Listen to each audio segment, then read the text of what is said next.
कभी कोई मजदूर कार्ड निकाल के दिखाते हैं, कोई किसान कार्ड निकाल कर दिखाते हैं, और से देखें तो लगता है कि ये कोई फुटबॉल मैच के रेफरी हैं। ये अवाम का फाटे मारता हुआ समंदर 8 फरवरी को येलो कार्ड दिखा के उनको मैदान से बाहर कर देगा।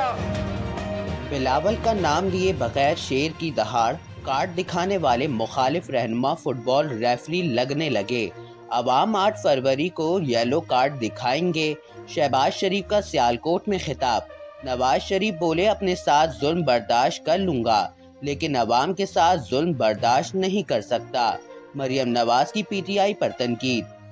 जो शख्स आपके हाथ में पेट्रोल बॉम्ब्स देता है, डंडे देता है, वो आपका हमदर्द है या नहीं? वो आपका हमदर्द नहीं। आज वो बच्चे जिनको वर्गलाया था और रियासत पाकिस्तान पे हमला कराया था, आज वो बच्चे जेलों में पड़े सड़े, उनको कोई पूछने वाला। अक्सरियत किसी भी शख्स को चौथी बार वजीर आजम नहीं देखना चाहता।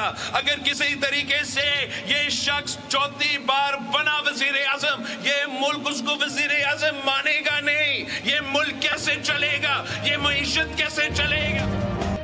नवाज शरीफ का चौथी बार वजीर आजम बनना काबिल कबूल नहीं। हुकूमत में आकर ट्रेड एंड रिकंसिलिएशन कमीशन बनाने का ऐलान। नून लीग ने वोट को इज्जत दो का नारा छोड़ दिया। बिलावल का रावलपिंडी में खिताब। पीटीआई को भी पैगाम दे दिया। आसफा भुट्टो की कराची के मुख्तलिफ इलाकों में रैली, जगह जगह इस्तकबाल, फूलों के पत्तियां निछावर की गयी। उन्होंने कहा कि अगला वजीर आजम बिलावल भुट्टो होगा।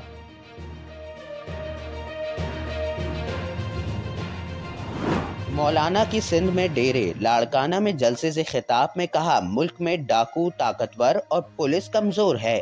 सिंध की आवाम अपना इंतखाब देखभाल कर करें।